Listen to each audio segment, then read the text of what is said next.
Hello, everyone, and welcome to the Lizard Brains podcast. I'm your host, DJ Alessandrini. I'm joined by my co-host, Tom O'Gorman. Tom, you're looking dapper today. How you doing? Aw, thanks. I'm good. Now I got a compliment. That feels really nice. I feel good. How are Oh, you? that's great. I'm feeling dapper. You look dapper as well. Look Thanks, at us Tom. dappering. Is This is the Dapper podcast. that a dap? No, that's not what a dap is. Tom just Tom just dabbed. Which Look I at me don't know. dappering. I don't know why that like dance move is called like a dab, right? That's what that's a dab. Wait, what is this? It- What's that That's a called? dab, yeah. Yeah, it's a dab. Okay. I was wondering, I was like, wait, am I messing that up? And this is going to be really embarrassing later. And there's the wobble. That's the flappy inflatable arm man. There's what's the Bernie? There's another, I don't know. We could do a whole line dance. Anyway, how's it going? It's, I'm kind of tired. I woke up early to start work early to leave for track night in America and then did that. But I only got 2 sessions because there was a really long lightning delay. Womp womp. Bummer. It's fine. I just wanted to slide a car around in the middle of the week. How are you going to do that when pit race is wet and it has all the grip in the world in the wet? You know, it's still, Did you slide at all? well, I mean, if I didn't slide at all, I was driving too slow. So it's, I think pit race is growing on me a little bit, even in a car that slows down as you drive up the hill. It's that, Oh, you know what it is? It's the last left-hander on the S's that's like super off camber. It's that corner. It's just that single corner is bringing me back in. okay. It's just, All right. So pit race has one good corner, but it makes the whole track. well, that's one good corner on the south track. On the north track, you still have that like blind right-hander crest, which in the wet, since normally I just like basically drive through the grass on that corner, the right-hander that leads onto the back straight. I normally like drive through the grass, like because it's like a blind corner, and you drive over, and there's like a giant curbing somewhere, like as you turn into the blindness, and that curbing's always there. But it was wet, and the curbing seemed extra treacherous in the FRS because they were all wet.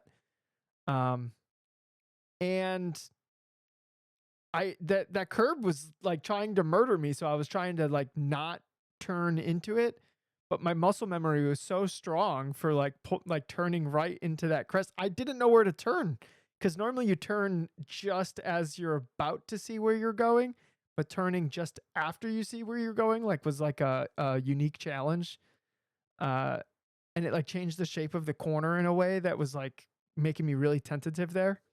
I recorded a video. I don't know if I'll actually release it, but just like, hey, we're going on a wet racetrack. Like, let's like learn this together. Basically, is like, Yeah. where's the rivers? Where's that? Whatever. So it'll be like a 15-minute video where I'm like talking to the camera mounted on my head. I don't know if it'll be interesting. I'll watch it, and then if it seems like it would be interesting to anybody, I'll post it. But it I kind of like I'm like walking through like the process of like figuring out where grip is, where like what curbs you shouldn't touch. Like, oh, that was a big slide. Maybe I shouldn't touch that curb. Like just like the process of like experimentation on a wet track. I think if it's good audio, you should post it no matter what. And if it's a good video with questionable audio, you should still consider posting it. It might be questionable just because it's the audio of the thing on my head. Yeah, I tried to do that as well when I had my helmet camera mounted in front of me. And the only car I really tried it in, I tried it in a Z06, like a C8 Z06. That video's on YouTube on my channel. And the audio for me speaking is not great. And then I tried it in the Cardinal as well, and that one was just unusable. The video angle was also too low, so that one is not posted. But it's really tough. I wonder if you can get like a lav mic that would connect to your camera and then like run into your helmet. You could just clip it to the inside of your helmet or something. I mean, I have a microphone in my helmet that I could probably use. I just need like a 3.5. Oh no, I would need like the IMSA cord to 3.5 like Yeah. adapter. Yeah, it would be cheaper just to do like a USB-C lav mic or something. Or just I Yeah. record the audio separately on like a recorder and then I combine it in post and whatever. And it's just that's too much work. We'll see how it goes. I went out and was like, well, I'm just gonna like walk through my like I'm about to drive on a wet road because there's a lot of people that were intimidated, and I was like, you know what, this might be useful to people that were there were intimidated. So I thought if I just like kind of walk through like the good time there is to have on a wet racetrack, then it might put it into a different light where people aren't like scared of it. Honestly, I think the fear is what might cause a lot of incidents because they're so tight on the wheel. Like there was a moment where I was before we went out for the first session, but they lightning strike like canceled it. But I came out of turn 1 and there was like rivers running all the way down the straight from turn 1 to turn 2 and the car was just like floating like hydroplaning everywhere down that entire straight. And but it didn't feel like necessarily scary because I just had like super light hands on the wheel and the car was just kind of going where it was going to go and I wasn't like wrestling the car to go a specific direction. But I just remembered. if I was scared, I would have been all up on the wheel and I might have induced it to go a way that it didn't want to go. You know what I mean? Yeah, that kind of ties to the loose hands thing. I've been practicing in the sim a ton to like get myself my superpowers back. I keep calling them my superpowers because all of a sudden I'm like, oh, I can feel the car. I know what I'm doing now. But it's all about like letting the wheel move in your hands. And I think the less grip you have on the hands, the more quickly, the sooner you're going to get the information that the wheel's going to Yeah. tug at you a little bit. Like you have to have that first inkling. You can't be fighting through all the point where until now the car's losing control and then you realize the car's losing control. The car tugged on your hands just a little bit on the wheel, like many opportunities to realize it ago. Yeah. If your hands are loose enough. That's like a I still think I haven't stopped thinking about this. I really want not so much that I'm going to figure out how to do it, but I think it'd be fascinating to do some sort of grip strength parameter like on if you had to aim like you have steering angle, you have throttle position, you have brake pressure, and you have like pressure on the wheel. Like How a cool would that be? like a load I think that would cell be like a hand thing. massive. Yeah, but Yeah, that would be cool. That sounds like a thing that should exist, honestly, Tom. Because you could like strap it like little mats that you like put on the wheel. It could almost be like but a tennis wrap, and it has like a load cell spring something in there. That has to exist. That has to be a thing that could be modified to like be a coaching maybe tool. the closest thing I can think is like the heart rate sensors that you have on like ellipticals and gym equipment. If you hold your hands and you put your thumb pads like or finger pads right in the right spot, Yeah, it'll read your heart rate. yeah, yeah. But that's not grip. That's something different. It this sounds I don't know. like a If anybody solvable knows the thing. science of how to maybe even look into doing that, like I'm interested in actually trying to make it happen, but I wouldn't even know where to begin.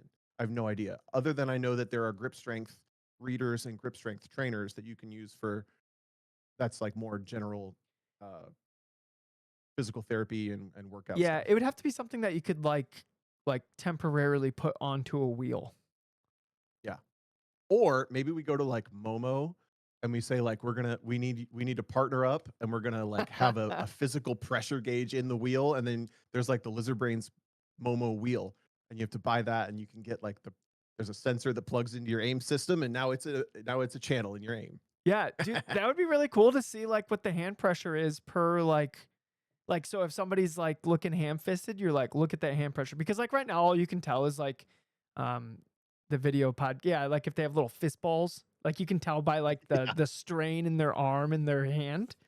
And then sometimes the gloves hide that, but that's the only way you can tell like how tight people are on the wheel. But I think when people are feeling like fear, they're way more likely to be up on the wheel. Like, and sometimes you even see it where they're like pulling themselves like up out of the seat Yep. because like they think they're paying more attention and they're just losing so much information from the wheel. Uh, so I don't know. Maybe that video will turn out okay. Maybe it won't. If you guys never see it, then the video did not turn out okay. I also missed the checkered flag. I still What? I still went in when everyone went in, but somebody was, like, pointing me by, but they weren't pointing me by, they were, like, trying to warn me that the checkered came out, and I was like, "That was a terrible point by," and I just passed them. So you got away with one, but now you admitted fault. But then I saw, like, the string of cars, like, all pitting in, and I'm like, "Alright, I must have missed the checkered." The flag stand that I was looking at on the front straight was empty, so I was like, "Yep, didn't see anything," and the sun was kind of in my eyes. I have a little bit of an excuse, but There was a dog barking in Oklahoma. yeah. And, your sun visor was down, and there was a Yep. glint on your like, some smudges on your glasses that you don't wear. Yeah, and I looked at the timer and it was green. It was green, of course, on the Yeah, in lap. Um, of course. yeah, of course. Uh, I mean, of course it was green. It was drying conditions, so like, of course it was gonna be green. Yeah. Uh, but yeah, maybe I won't post a video because it has me missing the checkered flag. Because I literally in the video go, everyone's going in. I must have missed a checkered. I'm just gonna go in. And then I went in and it was like, oh, good thing I did. More people need to do that though. More people need to think like you with like, maybe I've missed something. Everybody else is doing something else and I wasn't going to do that, but I'm going to do Be that. like, if the entire group is pulling into the pits, because that's weird, I'm also pulling into the pits. Worst case scenario, I pull into the pits and I go, oh, I could still like drive around on track. Okay. And you get back out there, right? Yep. Well, that sounds fun. It was a good day. Yeah, it was. It was fun. I wish track nights like happen. I'm jealous of people that live near like little tiny racetracks like Toronto Motorsports Park. They just have like evening lapping every week. And I wish I could just go do some laps, even if it was just like a couple, or like even if it was just like 2 or 3 laps, just every week, just in the middle of the week to like break up like the time in between the weekends. That would be such an Yeah. advantage. That's what Andy Hollis does. He's a member at Harris Hill Raceway, which is in Austin, Texas, just south of town. And I'm pretty sure, don't quote me on this for sure, but I'm pretty sure the membership is like 200 or 300 bucks a year. What? Or it was like $200 or $200 before, and now it's $300. It's so like, duh, you should be doing this. But he goes down every Tuesday. He'll wake up, he'll go down before the sunrise, like he'll be pulling into the track as the gates open and the sun's coming up. Maybe it's like two or Do three hundred literally like bucks. nothing or nothing. Maybe it's 2 or 300 bucks a month. Because I think I would actually do like 200 bucks a month if I could drive on the track like for like a couple laps once a week. I don't know. I mean, either way, that's like a ridiculous deal. I know there's a buy-in as well, and I know other tracks like Hallett's a pretty affordable track. There's obviously some tracks that are insane to be a member of, but the tracks you're mentioning, I think that's yeah. You pay your like buy-in fee, or maybe you're right. Maybe it's a yearly due, and then you pay $200 a month or Yeah, whatever. Whitney's saying that Hastings has a membership level where you get the gate code. That's what I want. I want that at Nelson Ledges. That track's like 45 minutes from me, and I don't even think they have a gate, but No, I don't think they do. I was going to say Nelson, you could probably just go there in at and night just and get a do couple it. laps in with never getting caught. Yeah, I could probably do that for a whole year and nobody would notice. That's amazing. What's the worst that would happen? I get like charged to trespassing. What's the punishment for trespassing? Is that even a felony? Is there felony trespassing? Uh, I I don't know. Somebody let I me don't know. know. I don't plan on finding out. Look, if it's a misdemeanor, I might just do it. Mr. Meaner. Mr. Meaner. I like it. We were talking about social media before we started the thing. Do you want to finish that conversation real quick? Yeah, it's not fun. Well, yeah, that's where we got to. We're talking about starting a Lizard Brain social media account, and then we're like, you know what? Social media sucks. Why would we want to do that? But you do have to do it to grow your brand. But at the same time, what is it really for? What's it doing? And I think my theory with this social media stuff is it's gotten to the point where all you're doing is throwing noise into the ether and you're hoping something sticks. There's not really that like one-on-one relationship anymore where there's things that like every time somebody posts it's important. It's just like noise, noise, noise, noise, noise. Like everybody just needs to like post a video a day, like make like just like you're filling the doom scroll really for everybody else. Everybody else on every other end of the phone is doing a couple scrolls for, the 10 minutes they're Yeah, sitting on the toilet or whatever, going to before they're going to bed. I I think That's what you're creating the content for at this point. That's why I think it sucks. yeah. What do you think? Honestly, I think the Discord does a better job for the community than any kind of social media page would. Yeah, I agree. So if you're not in the So maybe we Discord, don't need a social media page. You should yeah, just join the Discord. if you're not in the Discord, then you're missing like the quote unquote social media of Lizard Brains podcast because this is where the community interacts. We did have a really cool conversation earlier about we were so we have a this will tie back into driving, but we have a channel on our Discord where you can post videos of your runs or your laps. And we got into a really big conversation about one of our subscribers' laps. His name's Devin. He's got a 370Z, and he posted a lap from the SECA time trial this past weekend. I think it's a 350Z, And by the way. oh, you're right. I think it's a 350 Nismo. You're right. Um, so without going into the details of all who was saying what and who was all involved, it was really cool to watch the community give feedback, but it was also interesting to try to hold the community accountable because you got to catch up on it later. I was in there in real time, and the root of the conversation going on about this lap started with comparing to all the other laps of other Like Nissan 350Zs Z or yeah, and Infinity G cars. And like, well, this car only did this lap, and this car can do this lap, and this car did this lap. So that's why I feel like this lap is kind of okay. And we're like, don't even. But it was interesting to watch the community have that back and forth because we all can't help but do it to ourselves. In that we can't help but compare, like, oh, I have an S2000, I'm going to compare the S2000. You have an FRS, I'm going to compare the FRS. Like, we can't help but do that. But watching other people do it, the initial feedback from both of us was like, stop comparing. Let's look at the lap. Let's look at where the time was on the lap and let's talk about that. But it kept coming back to that, to the like lap that time, comparison thing. but the lap time is irrelevant to the execution of the like for instance, I've done a 203 in the exact same FRS that's in my garage right now at pit race. And today all I could do was a 207. The track was trash. Like it was absolute crap.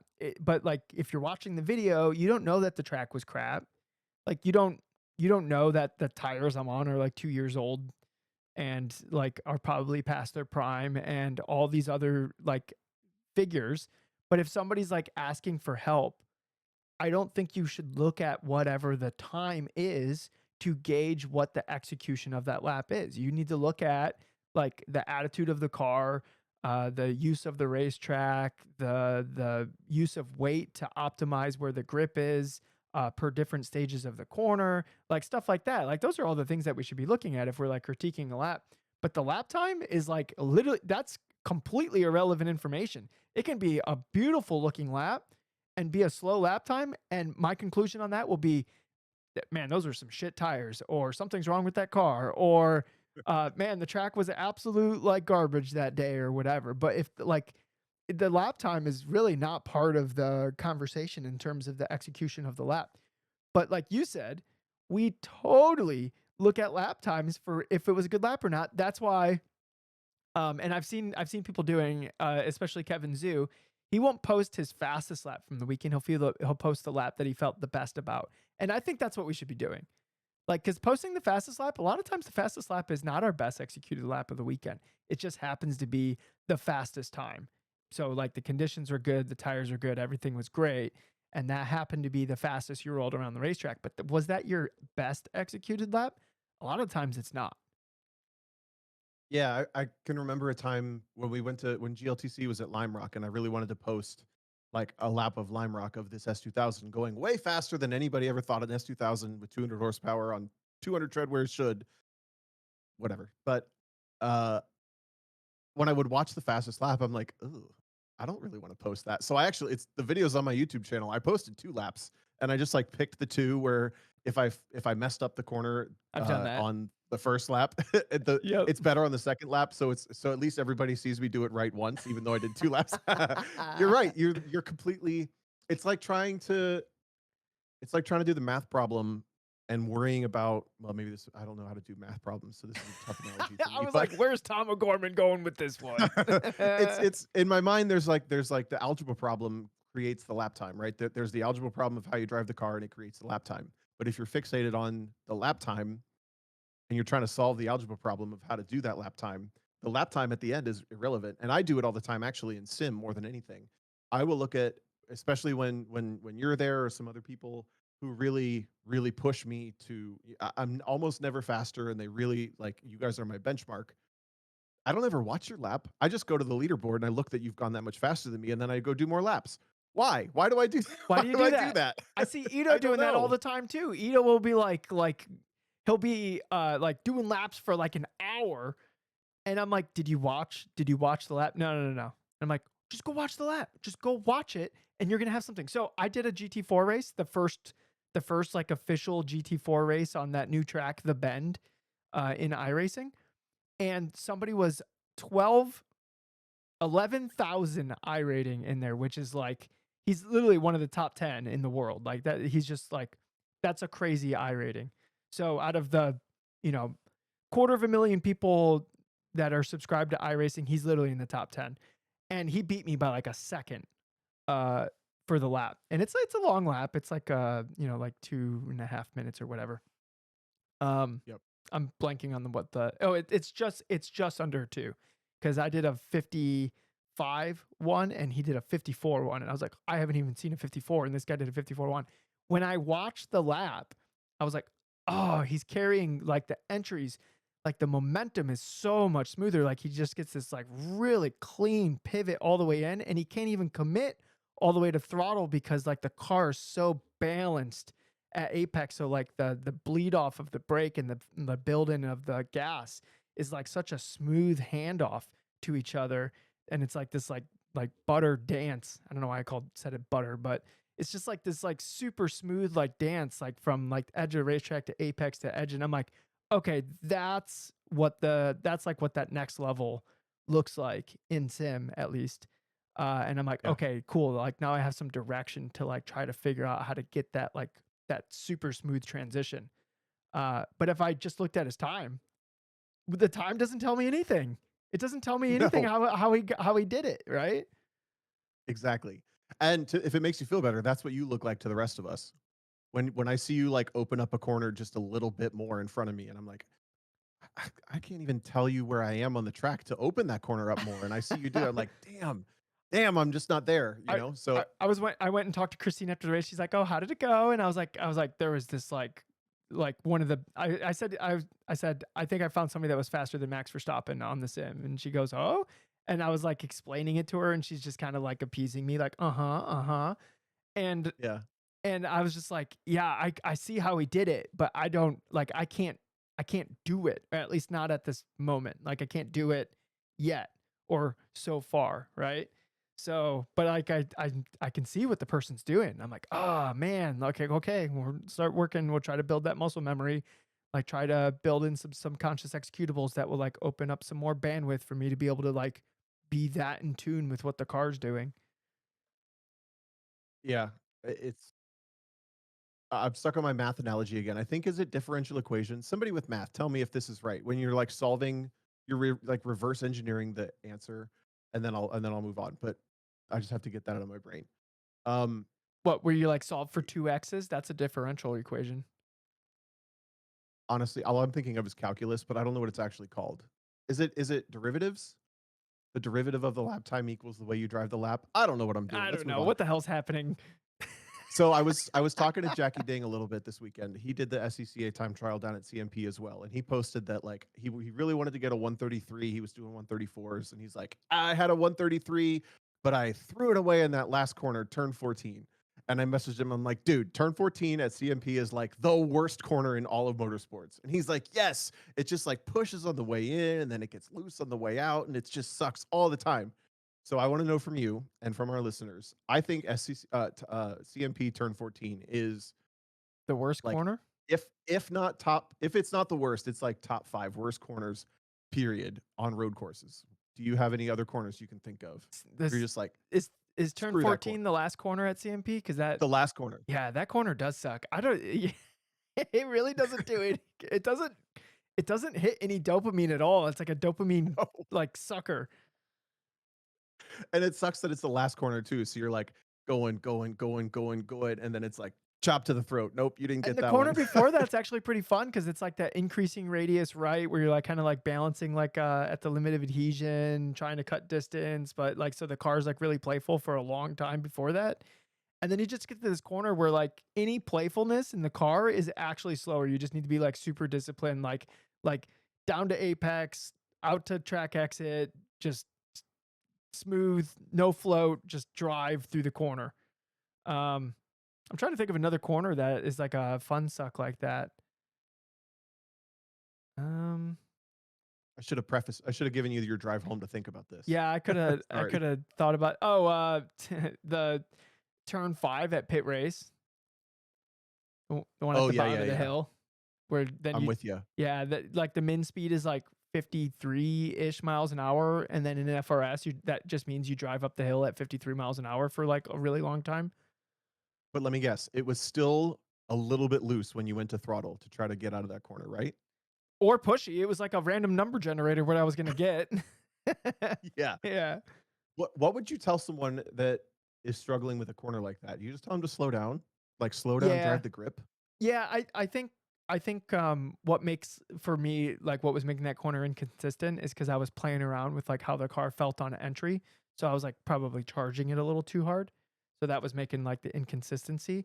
And I think the Yeah. last corner on CMP, I think people tend to charge it too hard as evidence of me getting whiplash in the last corner on that corner and the last lap of a GLTC race when somebody like slammed the back of me. I think people just charge the corner too hard, or maybe I'm braking too early. I don't know, but uh, I think those corners become a little less painful when you just kind of like back it up a little bit. Yeah, I think so too. When I'm driving a lap with a corner like that, I feel like I don't treat that corner as if I have any control over whether it makes or breaks the lap. Specifically makes the lap. Yeah, Like that kind of corner can only break the lap. So I almost drive the rest of the lap in a way, whether that corner's in the middle of the lap or at the end, I almost don't factor that corner into my ability to do a better job, to get a better lap time to that's why I think you just drive it like entry, apex, exit. Like you don't try to get any kind of like remarkable pivot on the corner or like this like really remarkable dig out of it. Like you're never gonna be like even on your best and then like make time in a corner like that. Like exactly. if you're even coming to into the last corner at CMP, that's just you're gonna tie your best lap. Like Right. you're never just gonna like do it better. And I think that might that might boil down why corners like that are unrewarding is because there is no chance to do it better because it lacks nuance and it's just boring. You just turn in and go. You know what a corner like that? A little bit, not nearly as bad, but turn 3 at Gingerman kind of feels like that.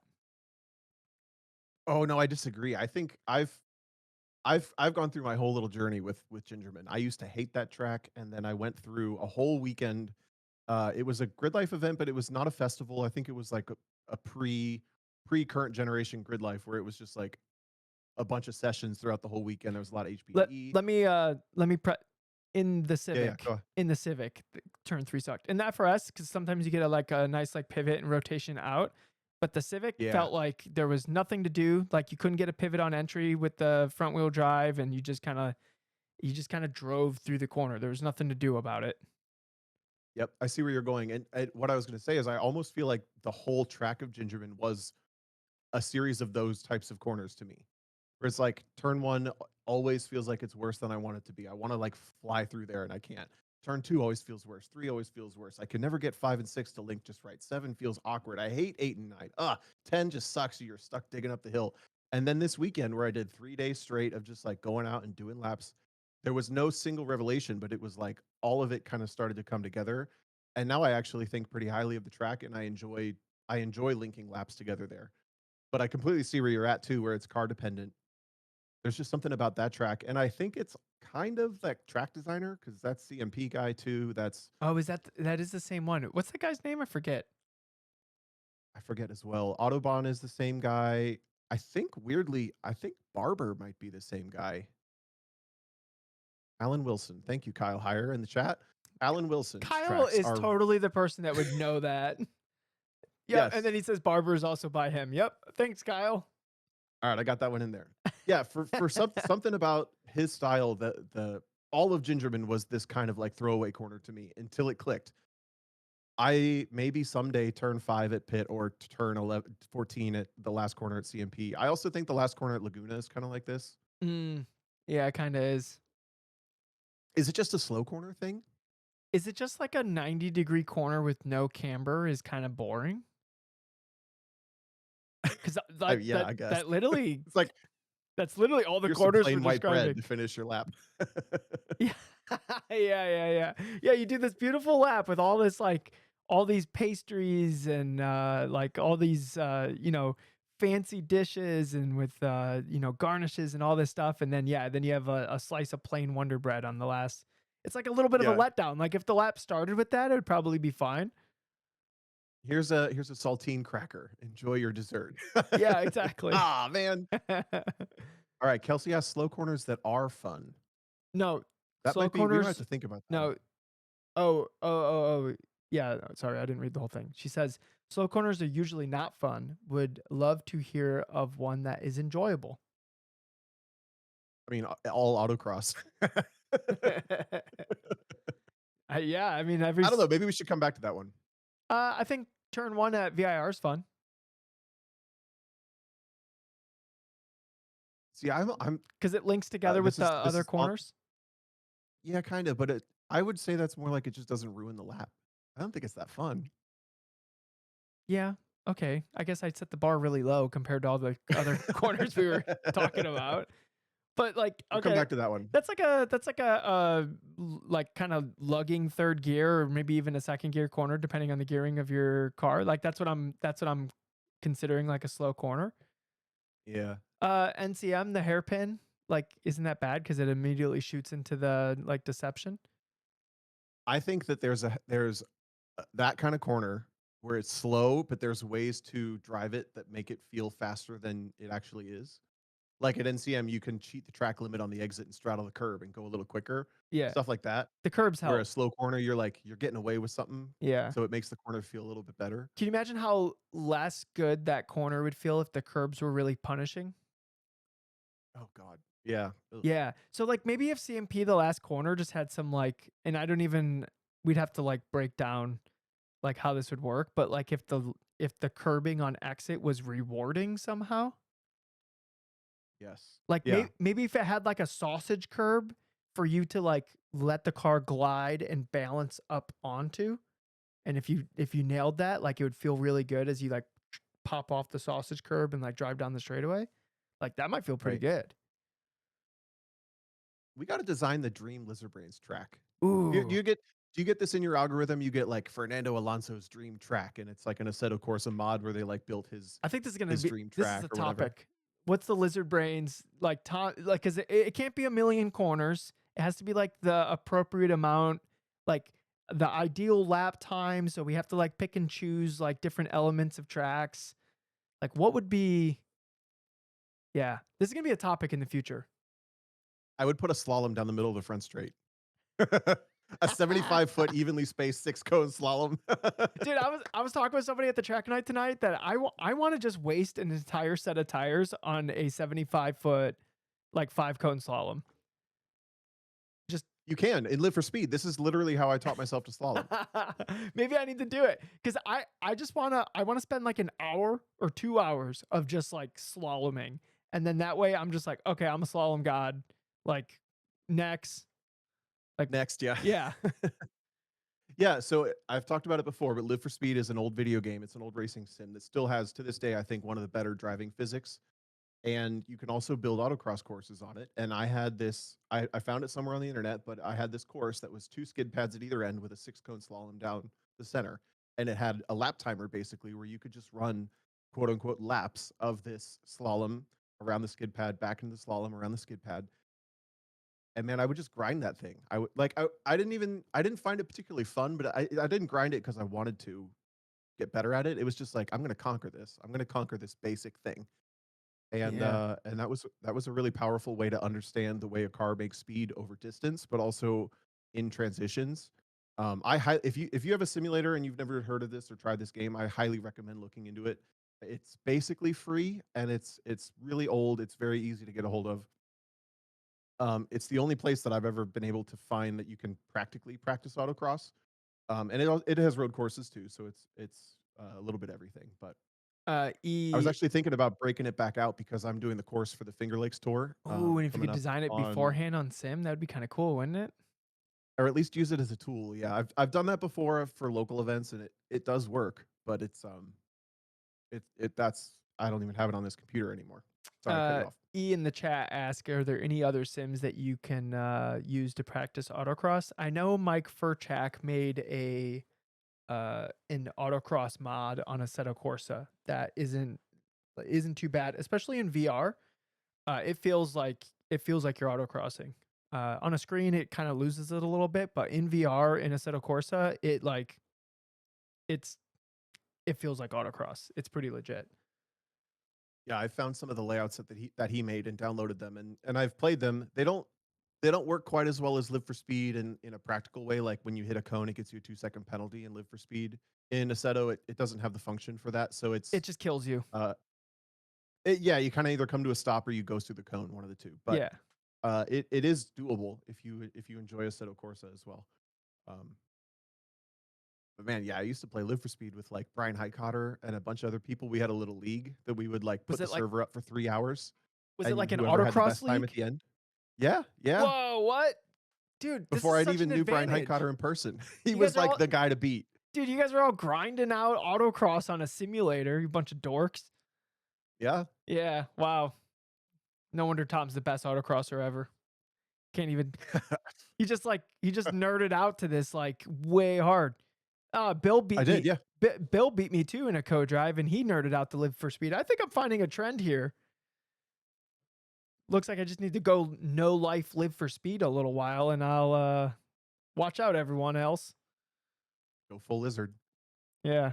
I might have to if I download it again, I'll see if I can figure out a way to, like, let us all play it together. Do you want to jump into some questions? Because we actually have a question about a mythical 1000 cone slalom. Yeah, let's do this one, and then we'll cut it a little short because guys, we're recording this at 10:30 PM. So and last week's episode was almost 2 hours long, so so they'll average out to 2 equal podcasts. Well, maybe we'll do a couple questions. I don't think we should just do one 1000-foot cone or 1000 cone slalom question Sure. and then call it. But maybe we'll grab another one too. So I'm gonna play the jingle. Emails. All right.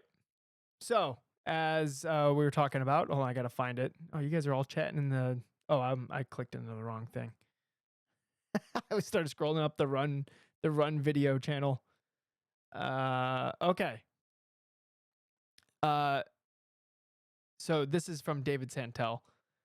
He says, okay, autocross, hypothetical question, perfectly flat course, no bumps, evenly spaced, 100 cones. Is there a set speed you can go through once you're set? Or do you make throttle adjustments the entire way to play with the weight transfer?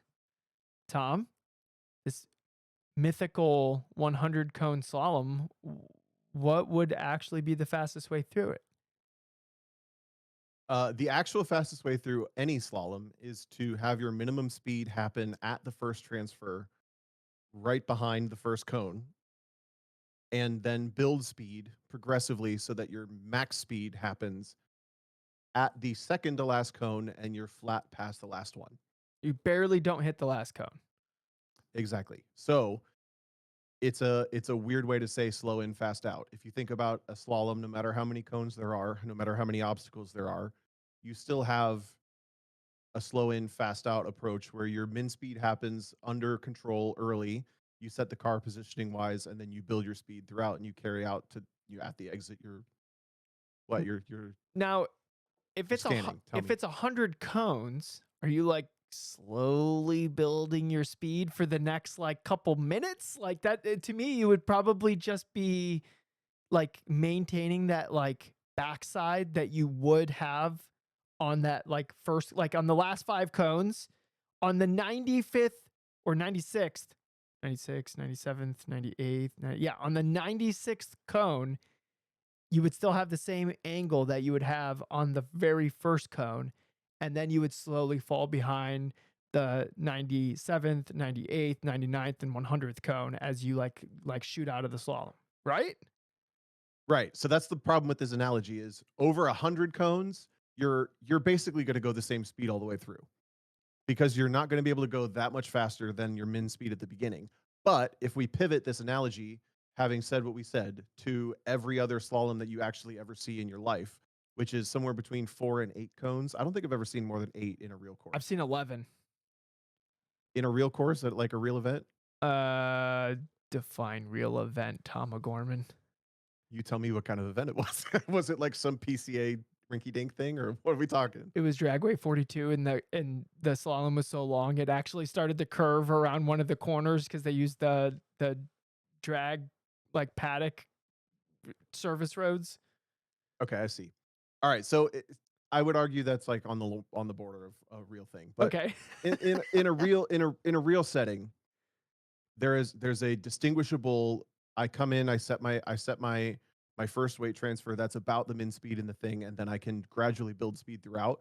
If you gradually build speed throughout 100 cones, yeah, it's going to come out to essentially what feels like the same speed all the way through until basically the last 3 cones. But in reality, you're never going to do that. You're going to do 4 to 4, 5, 6 ish. You're going to be gradually building speed, maybe some small checkups, but the root of this debate was, would you be playing with the throttle to reset the nose down multiple Nah, times? Would you be introducing longitudinal weight transfer to keep the car doing the lateral movements through a slalom? Or would you just set your speed and go through? I think And I think it's to a little me, I bit would not change. Sorry, go ahead. it's a Go ahead. it's a little bit of it depends though, right? Because different Yeah, cars need different, like, different weight manipulation. but how often does your intention behind the wheel transfer directly one to one to what actually happens? I mean, ideally all the time. But how often does it actually? You see what I'm saying? So the intention with the min speed happening right behind the first cone and building speed gradually throughout the rest, where you're basically buying yourself as much space as you need between the cones and then using up a little bit of that space for the rest of the cones. Yeah. Did I say that right? No, I think So that's how I envision it, is you, like, create the space on the first cone, assuming that it's well executed on your placement, and then you use up that space on the rest of them. right. So in an imperfect world where you're coming in with your intention to do that, you're not intentionally playing with the longitudinal weight of the car. You're not intentionally Yeah, lifting and yeah, you're braking, right, you're right. you're not intentionally resetting the nose to create these moments. You're basically like setting yourself up for success through the slalom and then just trying to keep up with it. And then if you do like a weight shift to the front, it's like damage control more than anything to try to like regain some of that space that you accidentally took up. Exactly. Yeah. Exactly. So I think this is a really cool thought exercise for like That's what I thought as well. That's why I wanted to what bring does it the up. slalom need? Yeah. Yeah. But like ideally though, if we were perfect driving robots, don't you think you'd have like a little bit of a modulation in the throttle to maximize where the grip is? Yeah, I think it was Raul, one of our friends here, that said it would look like your throttle trace would look like a sine curve, where it's like a perfectly placed. You would add a little bit of throttle to build speed, but then you would remove a little bit of throttle to replace the weight on the nose.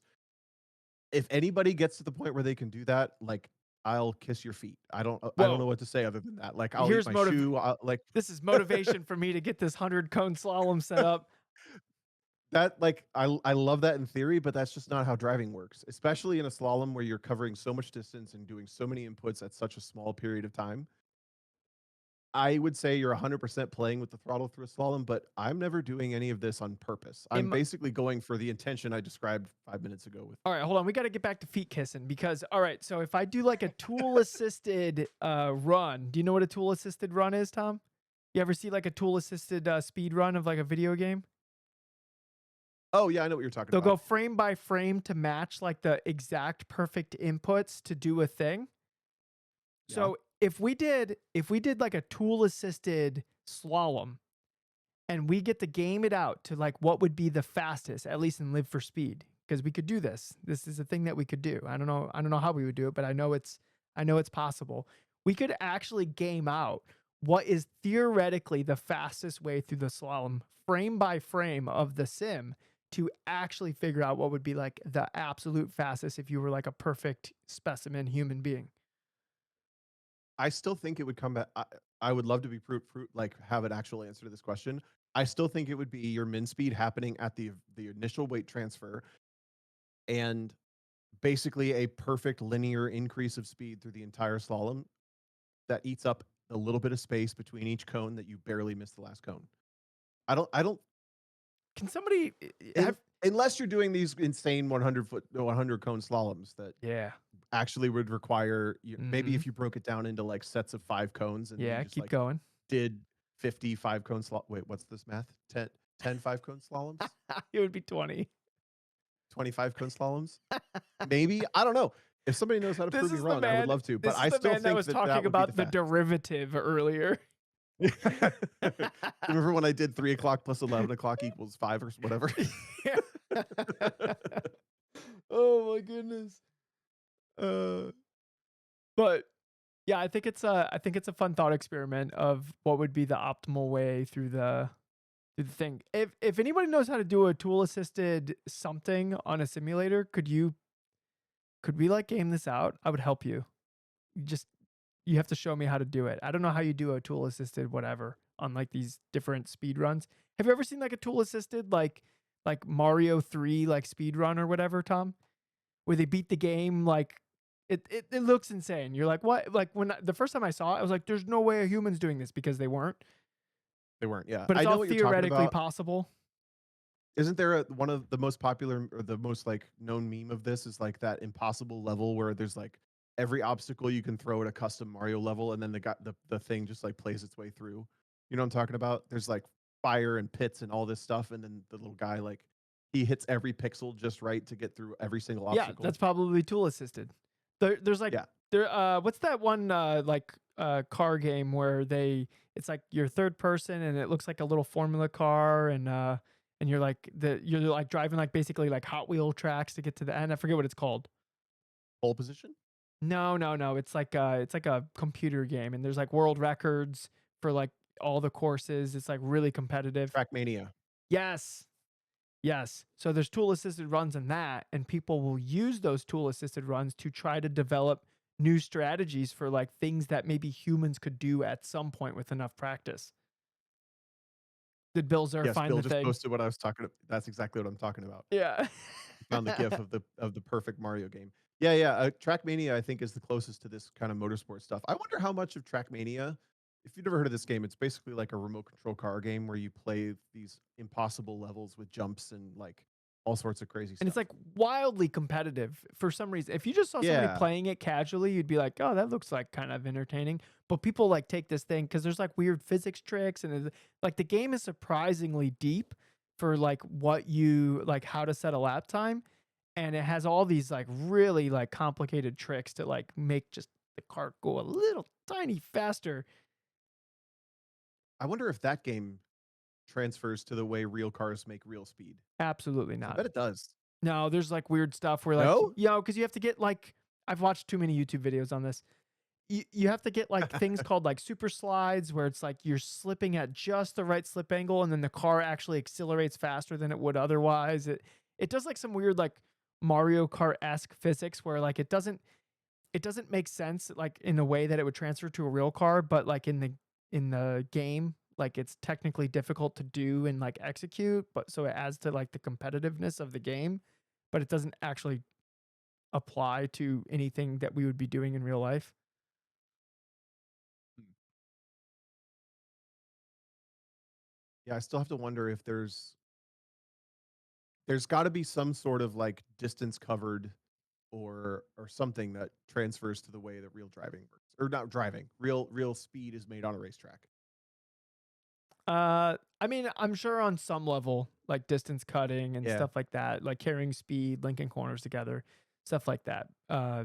Going back to Live for Speed, that's kind of the big thing that woke me up about the way autocross works is the way distance works, because you're covering such a small distance over such a small period of time.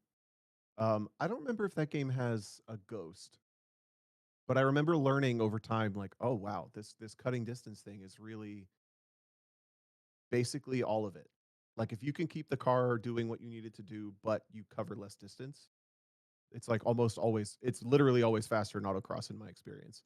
But that was like a big wake up tool. That's what makes me wonder if somebody who's like a Trackmania god could get to an autocross or get to a racetrack and be like, oh, this makes sense to me because that's how this game works. And then I would like have a million questions for them about I don't like know. verbalize all this for me. I need to know. We got to We find some speed running Yeah, god we and could have him on bring the podcast. a somehow sociable Trackmania speedrunning god onto the podcast, and we're gonna ask him that question, and he's gonna go, "No, not really. Are you guys a conspiracy podcast?" And we would tell him no, and then that would be the whole episode. Oh God. Okay, so that reminds me, I was on a podcast yesterday. I was on Ray Oh, Esports podcast. oh, Remember Ray? yeah, I Stevie? remember Ray. I didn't know he had a podcast.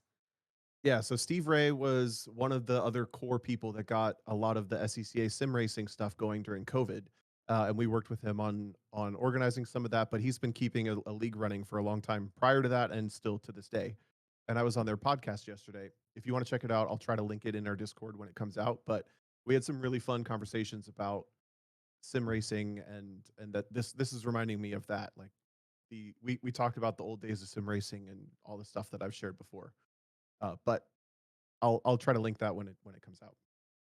All right, you want to answer another question here, Tom? Yep, go All for it. right. All right, we have this one but the names aren't showing up for me for some reason. I believe this is Taylor Wargo.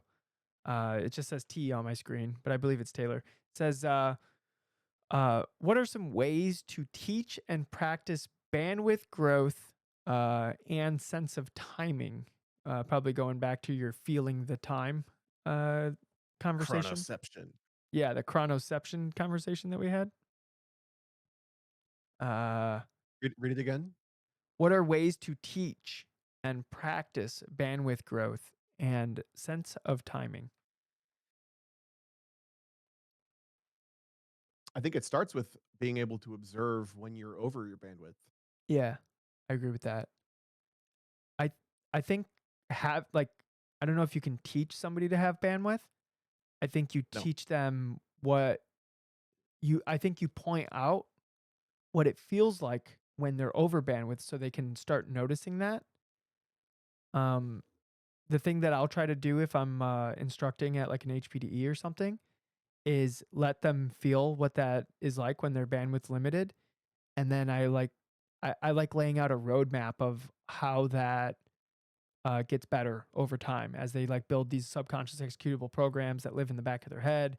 And I'll do that by like taking them out, and I'll just be having a full on conversation with them while like flogging a car around the racetrack, and just explain like, this thing like like right now we're heel toe, and like this used to take up like mental concentration, but now it's just automatic, like it doesn't. And then we'll go through the corner and I'm like, and then I used to take up bandwidth where I'd use the brakes to like pull the nose into the corner, and not like now we're just doing that, and it doesn't it's just a thing. It's just the way that I drive. It's just the thing that's happening because it's a sub executable program. And like I'll just like go through all the things that used to take a lot of mental bandwidth, and now they don't, and they don't now because they've been practiced into a automatic program that runs.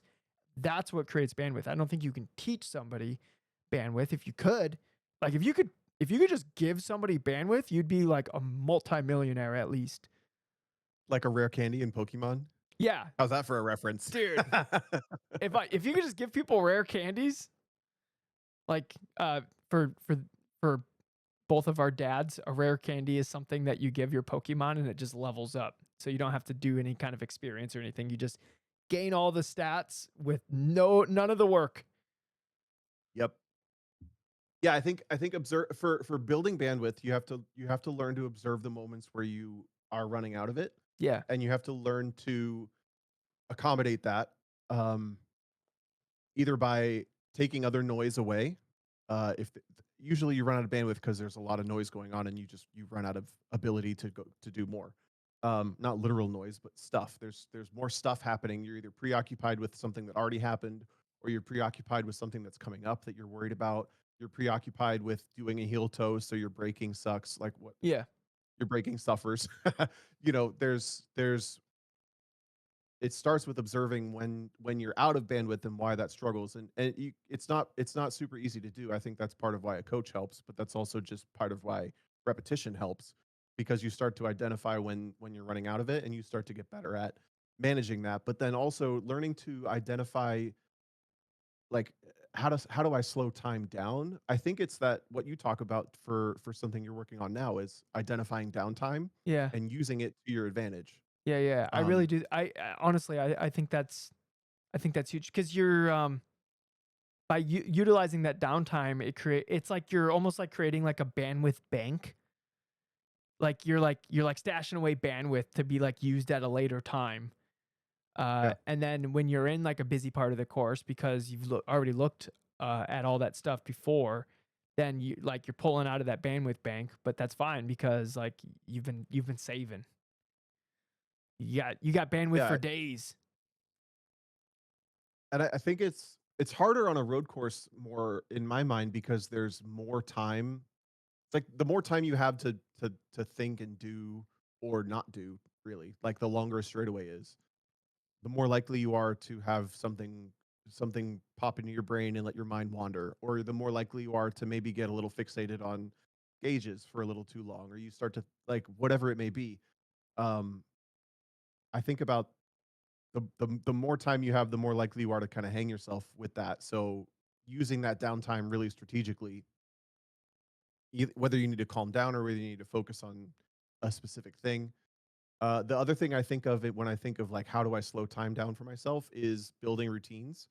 Like and this is not so much on track as it is off track for me, but things like we were talking about how to paying attention to your nightly routine and like where did I lose time in my nightly routine? Oh, I forgot to have my toothpaste right here and I had to go find it or like whatever.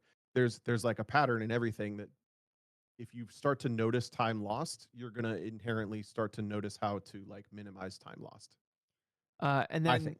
and then going to the practicing bandwidth thing, uh, if you're noticing something that's taking up bandwidth and you think that there's a way to practice that or make that a little bit more automatic for you, honestly, that's the part that's going to make you the better driver is figuring out ways to practice those things. So, because driving on a racetrack or going to an autocross event like that, those are like I'm sure with enough repetition, you will be able to practice these things into subconscious executables. But if you can figure out a way to do that that doesn't involve time on the weekend, then you're setting yourself up for an advantage compared to everyone else because you're going to learn it faster. So if you can do it just driving around normally, if you can do it in a go kart, if you can do it sim racing, if you can do it just like thinking about it, and all of those are valid options. Uh, that's like those are things that help you like to figure out this low hanging bandwidth fruit and figuring out a way to make it more automatic. That's going to open up bandwidth. And the more things you pick off and do that with, then the more automatic this driving thing is going to feel. Yeah, I think I might have a pretty good analogy from just today. So I went home this weekend to Cincinnati with my family and we had Father's Day and stuff. So I was away from my sim after honestly I've been playing iRacing almost every day for at least a pretty decent amount of time, 1 to 2 races, if not five, uh, over the last couple weeks. And then I went home to Cincinnati and I was gone from my sim rig for about 5 days. I got back today and I hopped back on to do some races. And I jumped back in and I remember thinking like, man, this first race that I'm doing is so sloppy. And I wasn't third. I like the results said that I wasn't doing a particularly bad job, but like I knew that my driving was not going particularly well and I was just really inconsistent. So I started to try to reverse engineer like what's missing. Why was like 5 days ago when I left it was fine. What's wrong now? And I realized that my brake pressure was kind of all over the place. Like I wasn't It wasn't necessarily deliberate. consistent with hitting peak pressure was inconsistent and then like the way I was getting off the brake was a little inconsistent. So I literally spent a couple laps like looking at the brake pedal um Like meter indicator. in the lower Yeah. left, indicator in the lower left. And like I don't even care if I make the corner. I don't care if I'm going fast. I literally spent like visually I would look down when I hit the brakes and like make sure I was hitting what I know peak pressure is, 80% whatever. And then just like kind of dialed back into that. And after 2 or 3 laps of paying attention to that, the muscle memory was back. And I didn't suffer too much by not paying attention to all the other parts of driving. And then as soon as I kind of got that rhythm back in, everything else clicked again. That to me is kind of a it's not the only analogy, but it's a way to think about um, like our answer to this question. I think that's a pretty good analogy, right? Yeah. No, that works because you're focusing on the thing. Like what you're trying to do is you're trying to like build these pathways in your brain that that makes the execution of that activity or process or whatever it is just a little bit more efficient. And our brains are really good at that. They're really good at turning things that we do all the time into really efficient activities. Think about like if you make coffee every day, like you make that coffee and your brain doesn't even like your brain doesn't even turn a single brain cell on to make that coffee. Like you just ended up with coffee, or like your drive to work, like you just ended up at work. Like you've done these things so many times that your brain hardly uses any energy to do those things. And what we want is to turn us driving cars, all the little intricate details and the processes that are involved with that, we want those to turn into super low energy brain activities. Yep. So by you focusing on the brake trace, you were like re-cementing those like pathways that already existed in your brain. You were like cleaning them up. So then you could go Yeah. back to like low energy input into that like ideal brake trace. Right. Yeah. Uh, I hope it's a Taylor has helpful answer to this a question. like a second question. Ways to address and handle burnout before it's too late. And I think this one's kind of relevant because there's a lot of people in my autocross sphere that are already saying that they're burned out. Like, and it's June, people. Come on. I mean, for me, it's a palate. I need a palate cleanser. Like right about now is the perfect time in a season to like give up an event in your car, give up an event in your home track, like whatever it is, and go do something completely different. And like refresh yourself on either why it's fun or re-challenge yourself to figure out a new thing. Go drive on a different type of surface, drive a different drive line of car, like whatever you got to do to like reset the thing. Christine asked, "Do you even burn out? Have you ever had burnout?" Uh, 2021 after the because I was fighting the transmission all year, and then the car died at Road America. I uh, I was pretty burnt out after that. That was the Yeah, only time though. That I think that's my superpower is I kind of don't burn out. sure. But that was the only time where I'm like, you know what? I'm kind of done with racing for a little while. And I think for like 3 or 4 months, I was like, yeah, I'm kind of done. Yeah. And then Yeah, iRacing I pulled me think back in. as fun and as like as interesting as all this stuff is, it is pretty like basic as what you're going to get out of it. Like if you go to every single local event within 5 hours of you, what's the real outcome? You can either win all of them and then winning starts to become a little bit stale. You can like you lose at a lot of them and you have to like use every single loss as a bit of a hunger. Like it pushes you a little bit more.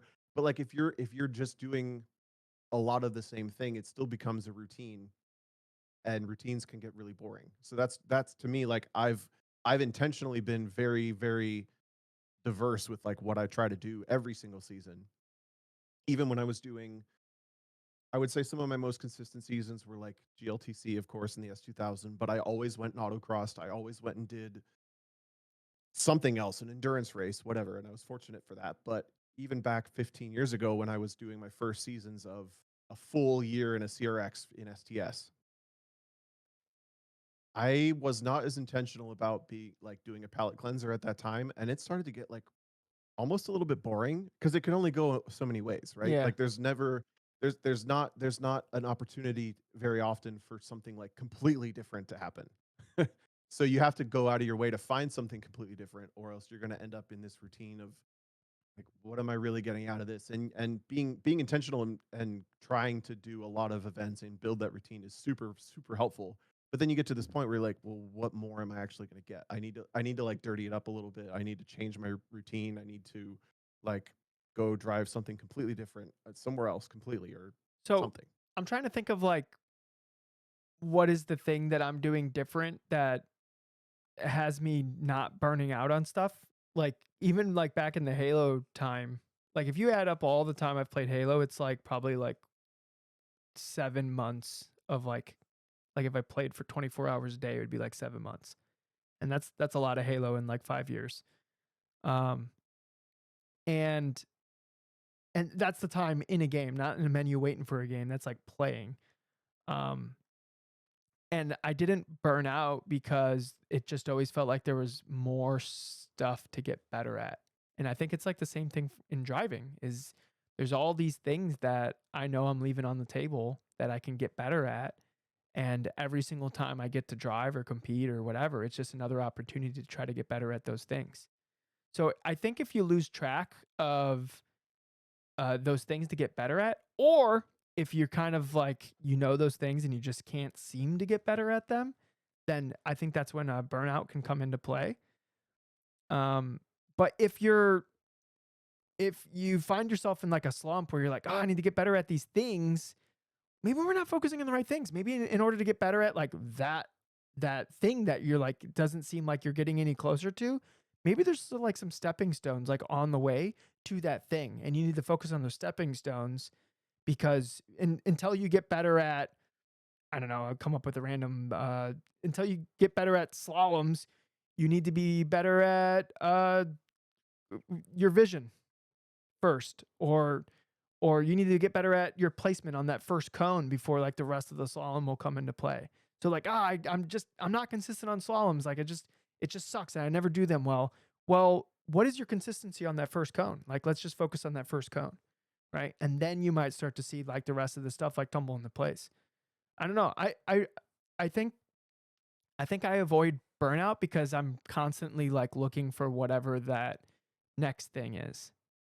I think that's the way I avoid burnout. I don't know if that actually helps anybody, because that might just be like an inherent DJ thing, but I'm trying to think of like what are the ways that my brain's doing mental gymnastics to like keep me like constantly hungry for the thing, you know what I mean? And it's just, Yeah, and yeah. to me I've like fallen in love with like the process of getting better, and if it feels like I'm even like moving like a millimeter toward like being a better driver, then I'm like, ah, that was a great weekend. Do you think that part of this for you also maybe you're one of the few people I know that seeks the place that you're most likely to lose more than anything else?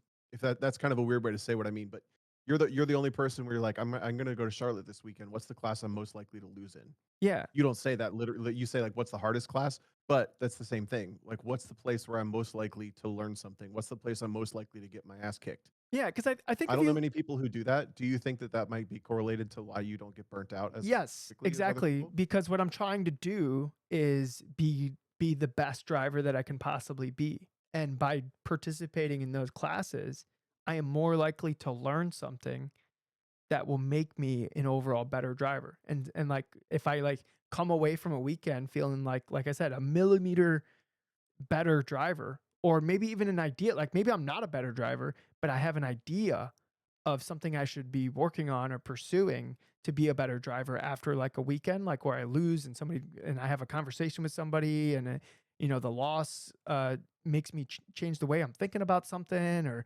something, and it might lead to like a light bulb going off or something involving my own uh, ability to compete, right? Like those, that's, I've fallen in love with like that process, and I think that whole part of this game is what leads me to not get burned out. Yeah.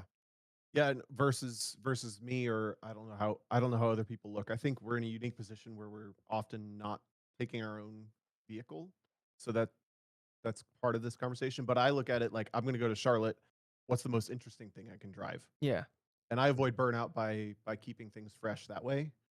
I get burnt out quickly if I'm just doing the same thing all the time. I got to be honest. Like in GLTC, when we would do 10 weekends, 40 races in a year, like what new thing is going to happen? Like, please rain. Please invert 11 cars. Please do something else. Please, for the love Yeah, of yeah. God, do something to make this different. Because it does get to that point. I think Bill also makes a good example, especially in grassroots racing. He says, Mm, I've seen a lot of people over volunteer yeah. and then they do it for a couple years and then they just disappear. If that's something that you're interested, if you're like if you're involved in operating events or like in volunteering with the club and you get burnt out, like you really have to look at that first too, I think. Yeah, Like maybe, stop trying to help other people and stop trying to like be a part of the event and just like do your thing and focus on you. yeah, and maybe instead of the only way you participate, and this is just for the people volunteering, because I also see that, and it's honestly a shame, because those are like the most impactful people in the community. So like for all the people volunteering your time to run these events, because like you're not getting paid, you're just doing it because you feel like you need to contribute to it. Like you guys are the thing that keeps the whole sport going. But it might be useful to go to other regions events and where you just show up and you drive. Maybe even you drive somebody else's car in like that region. So you literally just show up and drive. The best case scenario is you go somewhere and at driver check-in, they go, "Do you need an instructor?" They have no clue at all. Like, that's how under the radar you are, and then you can just focus on yourself. Like, that's really refreshing. But also, if that's not your reality, if you're not volunteering and you're whatever, you're just going to all the events and you're getting burnt out, just do something else. Do something different. That Drive a different happens car. that's happened to me a couple times this year, Tom, where somebody goes like, "Oh, have you done this before?" And I'm like, "Ah, yeah." Like, "Yeah." Yeah, yeah. My favorite story of that is when I had, I guess, sort of rented Eric Coutil's EG when it was still an SCCA car, and we were racing at Watkins Glen, but I was the last group of the day, and there was a local event at the Finger Lakes autocross site, like, across the lake, and we loaded the car up, and we took it to the autocross, and he and I co-drove in the morning, and we took it back to the racetrack, and I raced it in the afternoon, and when we were walking up to the check-in, they looked at both of us, and they were like, "You guys both need an instructor? Do you know what class you're in?" Like, they were trying to help, it was amazing. But we're like, "Yeah, yeah, yeah, we got this," kinda like Yeah, yeah, like, yeah. "Yeah, thank you so much. Thank you, but no thanks." And, uh, yeah, those types of that's like a really good indicator that you've switched something up. I don't know. Yeah. It's just fun. Sometimes Mhm. I think it would be like, I that's why, like, I don't know how you would make it happen, but this, like, trip to Europe, it'd be so cool if you were just, like, a novice, like, and I'm doing air quotes, where they're like, "Oh, American wants to drive on Zandvoort. Okay, like, okay, I'm gonna sit right seat with you." And then you're like, sure, if you want." And then you just like go out and like rip like time lapse, and the guy's like, "Okay, like, what am I Yeah. doing sitting in this car?" That would be really fun. Unfortunately, I didn't find anything motorsports related in Europe to do while I was there, and the opportunity to add something at the end went away because I picked up a coaching job that I have to get back to the US for. Ah, So, I don't think I'm gonna get any motorsports this time. But I got a bunch of really good ideas. I got invited to Goodwood Festival of Speed. I got invited to a Formula One race. There's a like a Mini Cooper series at Zandvoort that someone was like, "Oh, come up to this." Like, there's all sorts of good ideas. So I got to go you back. gotta go there this time and plant a bunch of seeds, and then maybe next time there'll be trees. I'm just gonna book a flight next year sometime and just be like, gonna be in Europe. Where am I going?" Yeah. Uh, Christine and I are too. She's in the chat. So Christine's gonna bankroll it, and we're gonna have a great time in Europe. Hell yeah! Wait, what do you mean bankroll it? Can we go like GT3 racing? Christine, Uh, what's your credit card limit? it it depends on how many promotions she gets at her accounting gig. Come on, Right. Christine, we're counting on you, both of us. What if Uh, next year we actually figured out a way that both of us, like, we could all go to the Festival of Speed? Like Goodwood, I think we'd actually be kind of bored because you can't really I think I participate would be there. kind of We got to bored at find a the. club event. Yeah, it would be fun to mingle like at some club racing stuff, like walk around the paddock and like just have some conversations with people. That would be kind of interesting. It would be really cool. Yeah. So, all right, that can be the episode if you want it to be, Tom. Sure. Yeah, I'm down. It's 11 o'clock. So we're hitting the witching hour here. Yeah, this is late night. Welcome to Pillow Talk with the Loser Brains podcast. Okay, not that kind of pillow talk. Sorry. All right, we're just Where are gonna you going end the this weekend? show. Oh yeah, the this weekend Toledo Pro Solo. Ooh. It's the who's who is gonna be there, Tom. It's like basically there won't be a more stacked D Street class until nationals. Okay. So this is like the can you beat Daddy twice in a row thing. Y- yes, well, and can I And take down Peel. Alex Peel because he beat me last time? True. So All right. Well, I'm not going to be there, but I'll be rooting you on. I actually don't have any plans this weekend. Maybe I could be there. yeah, come up. Oh, it's We'll supposed to be see. like super hot. Yeah, next week's forecast in general is terrible. I think the real feel was like 105 degrees at the Toledo Express Airport for the day. Yeah. I'm bringing the good old trusty Corolla up there, and it's gonna be doing some cop car miles where it's just gonna sit there with the air conditioning going, and that's gonna be me and Peter's like refuge. It's gonna keep us alive because there's no other shelter there, and we'll literally just cook to death. So the No Corolla is kidding. gonna be like it's a little air conditioned like what's the Oasis. Ooh, Corolla Oasis. You're Yeah. living the dream, man. Ooh, maybe I should get like little shades for the windows and stuff too, so like it's like icebox cold in that thing. That'd be cool. Yeah, I like this idea. Put it under a pop-up tent, so it's like I double could do that. protection. Yeah, yeah, yeah. Mm. Actually, I should bring up a little pop-up tent, and put the car underneath it. That actually makes a lot of sense. You know what? Okay, this is tangent, but my favorite solution for a hot event ever that I've ever seen was at a Champ Car race. They had a giant cooler with 12 cool shirt hookups and a battery hooked up to it, and you could just walk up with your Yes, cool shirt and plug into any of the 12 hookups and sit next to the cooler and dude, cool off. that's such a good idea. Unfortunately, I don't think autocrossers really have cool No, shirts, I'm like, but something. I'm trying to think of how I would rig that. I got my cool shirt right back over here. I'm like, but Peter doesn't have one, but I can tell Peter how great it is. True. Yeah. Oh, Yeah, Peter, if Peter, you this only feels had a cool amazing. shirt, this is amazing right now. Oh, speaking of Peter, dude, me and Peter this last weekend in autocross, we had the greatest battle. We were separated by at one point 2 thousandths. So Peter was 2 thousandths of a second in front of me, and I was putting in good autocross runs. So that means Peter was like absolutely crushing it. And then on the last run, I managed to take away Peter's lead. So I'm keeping the not losing the Peter streak going. I guess he beat me on a rain day, but he also got a way drier course than me. So I don't know if that Peter, let's just say I'm not sure if this counts. But day two, like day two, Peter was freaking bringing it, and like I said, I was putting in good runs, and I ended up beating him by only 200ths of a second, and I thought it was a really good autocross run. Wow. So, That's so cool. so I told Peter, I was like, dude, if we can have battles like this every weekend, like who needs nationals? Honestly, yeah. I mean, that's kind of the position you wanna put yourself in. Yeah, dude, it As was sad as it is awesome. where nationals doesn't feel special at all, like, that's where you need to be. Because I just want to fight to the death every weekend, and if I can fight to the death with Peter every weekend, then that sounds like the most fun ever. Also, congratulations, Peter, because that's, like, so cool. Like, I don't know, like, congratulations, both of you, but that's just awesome. Yeah, no, Peter was killing it. Something clicked for Peter where I think it was like a conversation that we had where you have to like do the runs to try to win. Not like you can't like go out there and drive like tentatively or like safe or like accurate or whatever. Like you have to like let it fly a little bit and you just have to try to execute the run that you think can win. Um, that'd be an interesting topic. I have more thoughts on this than at the end of the podcast. Okay. Maybe jot some down some thoughts and we'll talk about it next I week. will. Yep, So, okay. yep. Uh all right, I guess we'll call it oh, what are you doing? You said you had nothing planned, right?